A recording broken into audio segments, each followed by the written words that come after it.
Lago de fogo onde a dor, onde o pranto é maior. Confesso que servir a Cristo é muito melhor.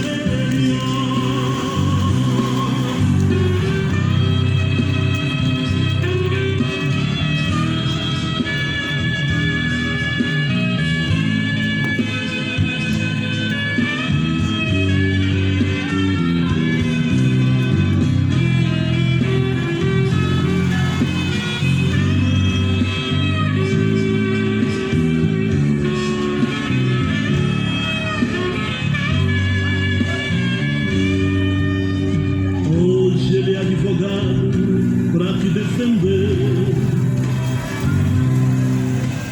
breve subirá ao trono pra me julgar. O que você vai fazer? Que contas irás prestar quando o rei subir ao trono pra me julgar? Me ofereceram Jesus, porém eu desprezei. Pelos prazeres do mundo me apaixonei. Achava tudo tão lindo, gostava muito dos sinos, mas optei pelo mundo e rejeitei a Cristo.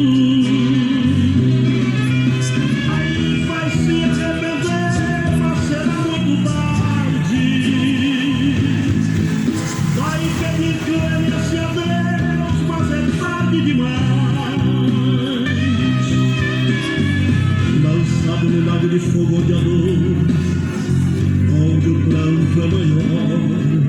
Confesso que servir a Cristo é muito melhor. Confesso que servir a Cristo é muito melhor.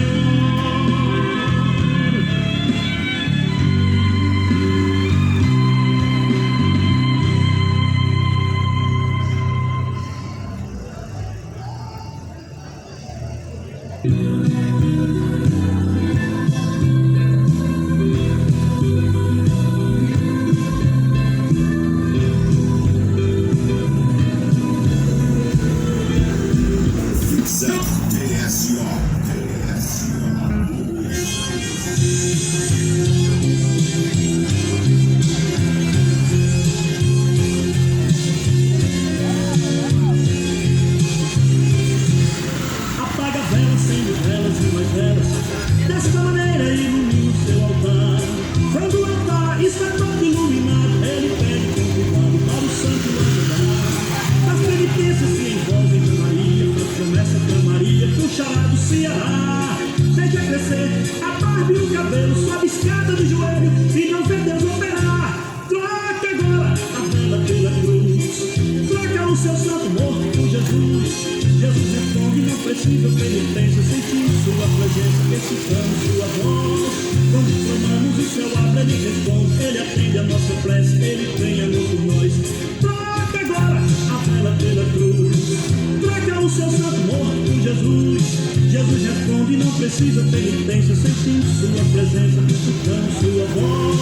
Quando clamamos, o céu abre, ele responde, ele atende a nossa prece, ele tem amor por nós.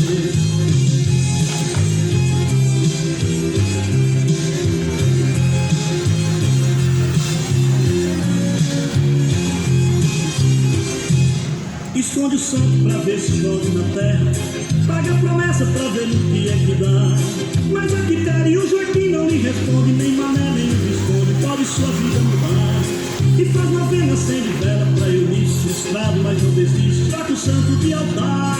Desesperado joga água no cruzeiro, só aumenta o pesadelo e não vê Deus operar. Troca agora a vela pela cruz, troca o seu santo morto por Jesus. Jesus responde, não precisa penitência, sentimos sua presença, escutamos sua voz. Quando clamamos, o céu abre, ele responde, ele atende a nossa prece, ele tem amor por nós. Troca agora a vela pela cruz, troca o seu santo morto por Jesus. Jesus responde, não precisa penitência, sentimos sua presença, escutamos sua voz. Quando clamamos, o céu abre, ele responde, ele atende a nossa prece, ele tem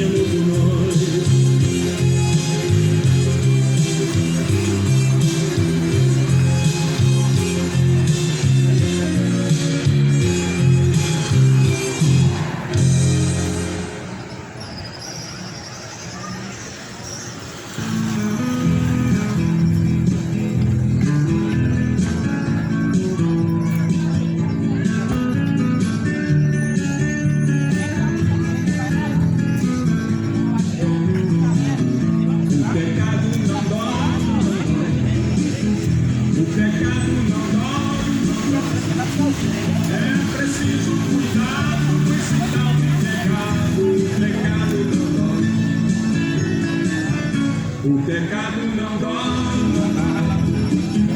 o pecado não dói, é preciso cuidado com esse tal de pecado, o pecado não dói.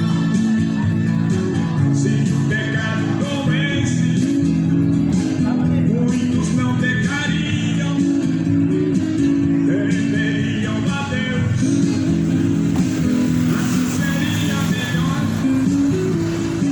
Mas ele vem de mansinho, sempre dando jeitinho, deixa a gente no foco. Mas ele vem de mansinho, sempre dando jeitinho, deixa a gente no foco.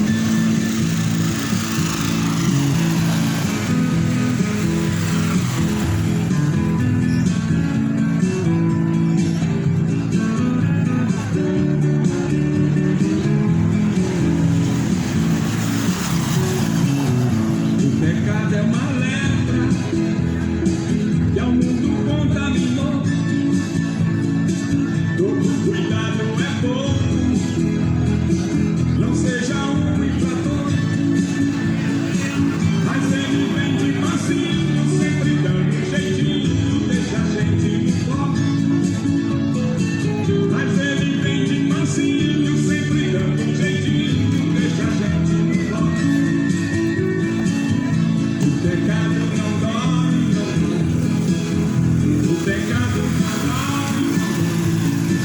É preciso cuidado com esse tal de pecado, o pecado não dói. O pecado não dói, o pecado não dói, não dói. É preciso cuidado com esse tal de pecado, o pecado não dói.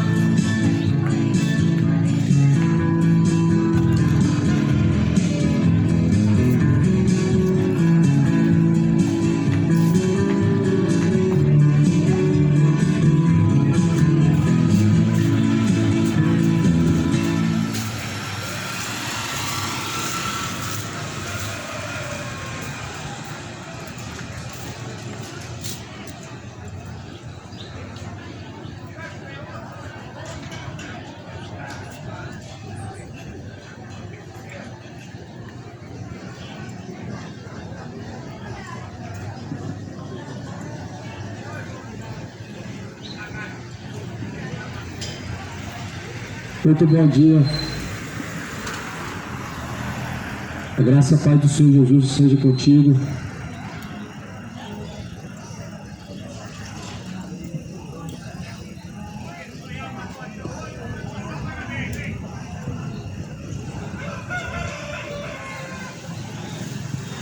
Deus abençoe a cada um em nome do Senhor Jesus Cristo. Bem-aventurados são os que ouvem, os que guardam, os que praticam a palavra deste livro, porque o tempo do Senhor está próximo. Primeiro livro de Samuel, a mensagem que eu quero ler no capítulo 28. Está escrito no versículo 1: E sucedeu naqueles dias, juntando os filisteus os seus exércitos para a peleja, para fazer guerra contra Israel, disse Aques a Davi: sabe de certo que comigo sairás ao arraial, tu e os teus homens. Então disse Davi a Aques: assim saberás tu que fará o teu servo. E Aques a Davi: por isso te terei por guarda da minha cabeça para sempre. E já Samuel era morto, e todo Israel o tinha chorado, e o tinha sepultado em Ramá, que era a sua cidade. Saul tinha desterrado os adivinhos, os encantadores, e ajuntaram-se os filisteus, e vieram e acamparam-se em Sunem. E ajuntou a Saul a todo Israel, e se acamparam em Gilboa. Vendo Saul o arraial dos filisteus, temeu, e estremeceu muito o seu coração. E perguntou Saul ao Senhor, porém o Senhor não lhe respondeu, nem por sonhos, nem por Urim, nem por profetas, de forma nenhuma. Davi, ele tinha pelejado uma guerra. Houve uma guerra contra Israel. Houve uma peleja entre os filisteus e os de Israel. Só que, porém, Davi, ele viu que Samuel já estava morto. Samuel pereceu nessa guerra. A Bíblia diz que Samuel, ele pereceu, ele morreu. E Samuel, depois que estava morto, o próprio Saul quis consultar e quis invocar o espírito de Samuel. E nós sabemos que Deus, ele não é Deus de mortos. Nós sabemos que Deus, ele é Deus de vivos. E Deus, ele não é Deus dos mortos, mas é Deus dos vivos. Então Samuel já estava morto, mas Saul estava muito desgostoso e queria ainda assim falar com Samuel, que estava já na sepultura. A Bíblia diz que Saul, ele percorreu em todos os cantos, ele desterrou os adivinhos. Olha só que ponto que chega a idolatria. Ele desterrou os adivinhos. Ele descobriu os ossos dos adivinhadores que estavam em sepulturas. E não contente, então ele perguntou Saul. Porém o Senhor não respondia. Deus já não falava mais com Saul. Só tem uma coisa que faz o homem não ser ouvido por Deus, e aos seus pecados. A única coisa que afasta o homem para não ser ouvido por Deus são os seus pecados. No livro de Isaías, no capítulo 59, versículo 2, está escrito que o que faz separação entre nós e Deus são as iniquidades, são os pecados. E por isso Saul não podia mais falar com Deus, e nem Deus ouvia Saul. Quantas pessoas que Deus não ouve mais porque infelizmente não se arrependeram. Quantas pessoas estão com o véu sobreposto sobre o seu coração, que é o pecado. E essa separação, ela vai te levar à condenação eterna. Saul, ele estava consultando agora os adivinhos. A Bíblia fala que os profetas, Deus não falava através dele, nem Urim, nem Tumim. Então Saul, ele disse aos criados: buscai-me uma mulher que tenha um espírito de feiticeira, para que vá a ela e consulte. Os seus criados lhe disseram: eis que em Endor há uma mulher que tem o espírito de adivinhar. E nós sabemos que diante de Deus é uma abominação consultar os mortos. Nós sabemos que diante de Deus a feitiçaria, ela há de levar à condenação do inferno. Para pensar, Saul, ele não conhecia a Deus. O próprio Davi falou que ele era um ungido de Deus. Mas por que Saul estava procurando agora uma adivinhadora? Porque Deus não falava mais com ele. Sabe por que muitas pessoas hoje estão afundadas na feitiçaria? Porque são rebeldes contra Deus e Deus não responde mais. Porque são homens de corações endurecidos a obedecer a Deus, e por isso vão para macumba, por isso vão para o candomblé, por isso vai para o engano do Evangelho segundo Allan Kardec, consulta os mortos, porque Deus que criou os céus e a terra não te responde mais, porque você endureceu o seu coração para Ele. E é por isso que as pessoas acham muito melhor, muito mais fácil adorar o diabo, adorar o Exu, do que se dobrar diante de Jesus, do que se arrepender dos seus pecados, para que Ele possa te ouvir. As pessoas preferem adorar o próprio Satanás do que Jesus. A Bíblia fala que Saul, meu amado, foi um ungido de Deus, mas Saul foi buscar um espírito de adivinhadora, uma mulher que era feiticeira, uma vidente. A Bíblia fala que Saul se disfarçou e vestiu com outras vestes, e foi ele com outros 2 homens. De noite vieram a mulher, e ele disse: eu peço que adivinhes pelo espírito de feiticeira, me faça subir a quem eu te disser. Então a mulher lhe disse: eis aqui, tu sabes o que Saul fez, como tem destruído da terra os adivinhos e os encantadores, porque pôs-me armas um laço a minha própria vida para me fazer matar. Então Saul lhe jurou pelo Senhor, dizendo: vive o Senhor, que nenhum mal te sobrevirá por isso. Então Saul era um homem temido porque antes, sendo adorador de Deus, os feiticeiros temiam ele. Saul sendo ungido de Deus, qualquer feiticeiro temia ele. Saul mandava exterminar os feiticeiros, Saul mandava matar os feiticeiros. Só que agora Saul não está perseguindo os feiticeiros. Saul agora não está mandando matar nenhum feiticeiro. Saul está procurando os feiticeiros para falar com ele. Saul está pedindo para que o povo possa trazer os feiticeiros até ele, para ele consultar o espírito da feitiçaria. E esse estado que Saul se encontrou é pior do que o primeiro, porque no seu primeiro estado em que Saul estava, ele já estava afastado de Deus. O segundo se tornou pior. É o que a Bíblia diz: um abismo chama outro abismo. Sabe o que é isso, amado? Um pecado chama outro pecado, um pior do que o outro. Uma feitiçaria vem trazendo você a outra, até que você adora o próprio diabo. Hoje nós temos pessoas que adoram o próprio Satanás, que são satanistas, mas a palavra de Deus diz que todo joelho se dobrará diante de Deus. Hoje, você que faz marcha para Exu, você que adora o próprio Exu, você vai um dia dobrar o joelho diante de Deus. Hoje, as pessoas querem viver de acordo com o seu próprio coração, porque Deus já não responde mais. E por que Deus não responde mais? Porque o coração está muito duro e afastado de Deus. Porque as suas iniquidades fazem separação entre vós e o vosso Deus. Então a Bíblia diz que a mulher, a feiticeira, ela enganou Saul. A feiticeira, ela enganou Saul. A feiticeira, ela estava falando para Saul que Samuel estava falando com ele, quando na verdade a própria palavra, a própria Bíblia diz que os mortos não têm participação nessa vida. Livro de Eclesiastes, no capítulo de número livro de Eclesiastes, está escrito no capítulo de número 9, o versículo 10, o versículo 5, porque os vivos sabem que hão de morrer, mas os mortos não sabem coisa nenhuma. Os mortos não têm participação nessa vida, não sabem coisa nenhuma.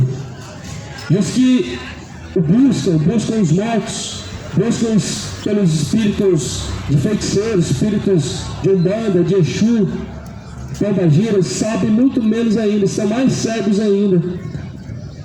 A Bíblia fala assim: os mortos não sabem coisa nenhuma, nem tampouco eles têm jamais recompensa. Mas a sua memória ficou entregue ao esquecimento. A sua memória ficou em esquecimento. É isso que a Bíblia fala em relação aos mortos. Eles não têm participação nessa vida. Eles não podem fazer bem algum, nem mal algum, porque até o seu amor, até o seu ódio, a sua inveja já pereceram e não tem parte alguma neste século, em coisa alguma do que se faz debaixo do sol. Eclesiastes 9, versículo 6. Então os mortos não têm participação nenhuma nessa vida. Por que você acende uma vela para Exu ou para Maria? É porque você também está morto. Eles não têm participação nessa vida. Você também está separado de Deus. Como diz em Eclesiastes, os mortos não têm participação no que há nessa vida, nem do que há debaixo do céu ou sobre a terra, nem do que se faz embaixo. A sua memória está no esquecimento. Já não tem mais parte nenhuma nessa vida, e nem recompensa, porque sua memória ficou entregue ao esquecimento. E nós vemos hoje uma geração de mortos que também estão buscando os mortos. E Jesus falou: deixe que os mortos sepultem os mortos. Deixai com que os mortos venham sepultar os mortos. Jesus Cristo, Ele não é Deus dos mortos, mas Ele é Deus dos vivos. Jesus, Ele é Deus daqueles que invocam, e não daqueles que dizem que tem Ele assim como seu Senhor, mas daqueles que o obedecem. A Bíblia fala então que Samuel, ele se corrompeu, ele foi para a feitiçaria. Samuel, ele se converteu de um servo de Deus a um feiticeiro, porque Deus já não respondia a ele mais. E por que Deus não respondia mais a Samuel? Porque os seus pecados eram muito grandes, o sangue que ele tinha derramado sobre a face da terra era muito. E por que muitas pessoas hoje estão dessa mesma forma? é porque não querem se arrepender. É muito mais fácil você se arrepender, pedir perdão para Deus, do que você se voltar a adorar Exu, do que você se voltar para o Evangelho segundo Allan Kardec, do que acender vela para morto. É muito mais fácil. A humilhação para o homem parece algo tão difícil, tão terrível, ao ponto que ele prefere adorar o diabo do que se arrepender dos seus pecados. Ao ponto que prefere adorar os espíritos malignos do que pedir perdão para Deus. E hoje nós estamos no Brasil, nós temos o Brasil como o país mais espírita e o país mais feiticeiro de todo mundo, a qual se confessa ser feiticeiro. Só que a Bíblia mostra que Deus, Ele é o próprio Criador e Jesus, Ele é o Salvador. Então Jesus não tem parte com feiticeiro, Jesus não tem parte com católico, Jesus não é evangélico. Jesus, Ele é o Deus vivo. Jesus, Ele é o Pai da eternidade. Jesus, Ele é o príncipe da paz. Jesus, Ele é o Deus conosco, o Deus Todo-Poderoso. Jesus não é o fundador das Testemunhas de Jeová, não é o fundador dos Adventistas. Jesus não é fundador de religião, de igrejas empresariais e empresas evangélicas. Jesus, Ele é o Deus Altíssimo, o grande eu sou. E a Bíblia fala que naquele grande dia o que está oculto será descoberto. Tudo que está em oculto, amado, Deus entrará a descoberto. E é por isso que você deve temer a mão de Deus. A mão de Deus, ela tem que ser temida. Você tem que temer a mão de Deus.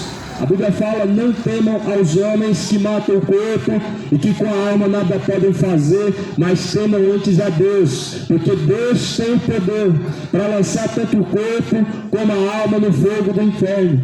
Então nós devemos temer mais a Deus, menos aos homens e mais a Deus. Mateus 10, 28. Tem mais antes aquele que tem o poder para lançar tanto o corpo como a alma no fogo do inferno. A esse nós devemos temer, a Jesus Cristo. Então veja aqui em 1 Samuel, quando Saul foi consultar a feiticeira para invocar o espírito de Samuel, a mulher então disse a ele: a quem eu farei subir até você? E disse então ele: fazei-me subir a Samuel. A feiticeira perguntou para Saul: por qual dos mortos você quer falar? Quem você quer invocar? Ele não falou Deus, ele não falou Jesus, ele falou Samuel. Ele queria falar com Samuel. Vendo pois a mulher a Samuel, gritou em alta voz. E a mulher falou a Saul, dizendo: por que me tens enganado? Pois tu mesmo és Saul.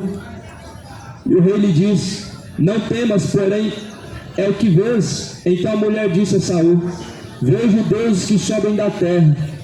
E disse: como é a sua figura? E disse ela: vem subindo um homem ancião e está envolto numa capa. Estendendo Saul, que era Samuel, e tornou-se com o rosto em terra e se prostrou. Então a Bíblia diz que a feiticeira enganou Saul. A feiticeira enganou Saul. Saul queria invocar o espírito de Samuel. E sabemos que a Bíblia, o próprio Deus, ele diz que é impossível que os mortos eles tenham participação nessa vida. A Bíblia diz em Hebreus 9, 27: para o homem está ordenado morrer uma única vez, vindo após a morte o juízo. A Bíblia diz que o homem está destinado a morrer uma única só vez, só uma, vindo após a morte o juízo. Após a morte não vai ter reencarnação. Após a morte não vai ter purgatório. A alma de ninguém fica vagando agora na terra. Não tem nenhuma alma vagando pela terra. Quem está vagando pela terra é o diabo. A Bíblia diz que o diabo ele anda ao derredor, buscando a quem possa tragar. Quando o diabo se apresentou diante de Deus para poder tentar a Jó, destruir, acabar com a vida de Jó, Deus perguntou para Satanás: de onde que você vem, diabo? E ele falou de vagar e rodear pela terra. Quem está vagando pela terra é o diabo. A Bíblia diz que os mortos não têm participação nessa vida.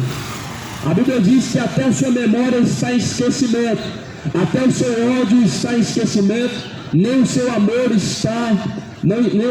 está disposto na terra, porque já se passou. E a Bíblia fala que tudo quanto estiver ao seu alcance, faça. Tudo quanto você puder fazer, faça. Porque na sepultura onde tu vais, não há mais obras. Na sepultura onde o homem ele vai, não tem mais como se arrepender, não há mais arrependimento, não há mais obras, não adianta mais o arrependimento. Por isso que a Bíblia fala: buscai ao Senhor enquanto se pode achar, invocai enquanto Ele está perto, deixe os ímpios os seus caminhos maus, e tornem-se para Deus, porque Deus ele é benigno e misericordioso em perdoar e salvar. O problema é que o coração do ser humano ele é tão endurecido que para se dobrar diante de Deus é quase impossível. É melhor acender vela na encruzilhada, é melhor matar a galinha e apresentar ela para o preto velho, é melhor acender vela no pé da imagem de escultura da Aparecida, da Rainha do Céu. É melhor do que se dobrar o joelho diante de Deus e falar: Deus, me perdoa, pequei contra ti, já não sou digno mais de ser chamado teu filho. Parece que para o ser humano se dobrar diante de Deus é uma derrota. Parece que para o ser humano se arrepender diante de Deus de seus pecados é o fim do mundo.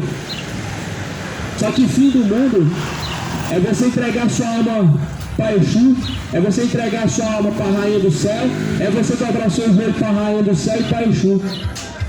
Isso é derrota. Derrota não é você dobrar seu joelho e falar: Deus, me perdoa. Derrota não é você colocar o rosto na lama, no pó, e pedir misericórdia para Deus. Derrota é você colocar sua cara no pó, você fazer oferenda para Exu, é você buscar os mortos, é você buscar a Aparecida. Isso é derrota. Jesus falou: somente ao Senhor teu Deus adorarás, somente a Ele prestarás culto. A palavra de Deus fala em Êxodo 20: eu te tirei da terra do Egito. Deus ele tirou da terra do Egito o povo feiticeiro, o povo idólatra, era o povo do Egito, que tinha imagens, esculturas de tudo que era divindade.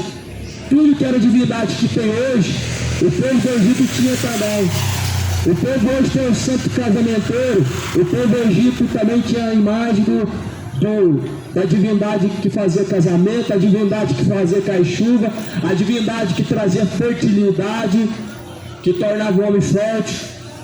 Só que Deus tirou desse paganismo, dessa idolatria, e o povo tornou mais uma vez esse paganismo de adoração aos mortos. A Maria está morta e enterrada. A Bíblia diz que os mortos não têm participação nessa vida, não podem fazer bem nem mal. Ela há de ressuscitar no último dia junto com você, para receber a recompensa junto com você. Porém, Maria, ela vai alcançar a salvação e você ainda corre o risco de ir para o inferno. Maria não está viva, assentada à direita de Deus Pai, para poder interceder por você, para poder fazer um milagre na sua vida agora. Ela não está. E no último dia, Maria, ela vai ressuscitar junto com você, e você corre o risco de ser lançado no inferno por causa da sua idolatria. E Maria, ela vai estar junto com Deus, ela vai descansar. Jesus vai dizer: vinde a mim, bendita do meu Pai, e possua o reino dos céus por herança que é dado a vocês. E você precisa entender que Jesus não é Deus dos mortos, mas sim dos vivos. Mas sim dos vivos, não dos mortos. Tem pessoas que elas acreditam que através dos mortos, ou por exemplo, meu pai morreu, fulano morreu, eu vou orar para ele está me ouvindo agora. Isso é uma abominação terrível diante de Deus. Jesus fala em Mateus 6: entra no teu quarto e fala com o teu pai que está em oculto, em secreto, ele te ouvirá. É com Deus que você tem que falar, não é com os mortos. É a Deus que você tem que orar, não é a Rainha dos Céus. É o Senhor Deus que você tem que clamar, e não por Aparecida, não por Exu. Aquela imagem do Padre Cícero não pode fazer nada por você. Aquela imagem é uma imagem de abominação. Deus falou para não fazer imagem de escultura. Deus falou para não se dobrar diante de uma escultura. Os crentes hoje têm essa mesma idolatria, adoram a Arca da Aliança, adoram o dinheiro, são gananciosos. A idolatria ela está em tudo que é religião. Só que hoje a hipocrisia é de ver somente a idolatria dos seus demais irmãos, de pessoas de outras religiões, mas não vê a sua própria. A idolatria hoje está na Arca da Aliança. A Bíblia fala para nunca mais olhar para ela e nem fazer réplica dela. A idolatria hoje está no amor ao dinheiro. Pessoas que o seu sonho é enriquecer. Isso porque o seu pastor mercenário, ele diz que você não pode ser pobre, Deus é rico. Isso porque o seu pastor falou que Deus é rico e você tem que pôr Deus na parede e tem que falar: eu não aceito essa miséria, eu não aceito essa pobreza. Isso é a ganância, meu irmão, isso é a idolatria, isso é a avareza, isso vai te levar para o inferno. O seu pastor está te enganando, o seu padre está te enganando, o seu pai de santo está te enganando, a sua religião está te levando para o inferno e você jogando a Bíblia de canto. A tua Bíblia, meu irmão, ela tem que ser aberta e tem que ser praticada. A tua Bíblia tem que ser examinada e tem que ser colocada em prática. É por isso que o povo está debaixo do engano, porque prefere ouvir homens e acreditar na palavra dos homens. Só que a Bíblia diz: terrível coisa é você cair na mão do Deus vivo. E ai daquele que confia na força do braço do homem. Ai daqueles que confiam nos homens e faz da tua carne o teu braço. A Bíblia diz que bem-aventurados são aqueles que confiam no Senhor. A Bíblia diz que aqueles que confiam no Senhor são como os montes de Sião, que nunca se abalam, mas permanecem para sempre. Confia no Senhor teu Deus, ó Israel. Confia no Senhor teu Deus, povo brasileiro. Confia no Senhor teu Deus, povo goiano. Confia no Senhor. A Bíblia diz que a fé é o firme fundamento das coisas que não se vê, mas se espera. Mas porém Saul, ele deixou a confiança de Deus, e nós vemos isso em Samuel, 1 Samuel, capítulo 28. Deixou a confiança de Deus vivo. Deus não respondia mais Samuel. Samuel estava cheio de iniquidade, não queria se arrepender.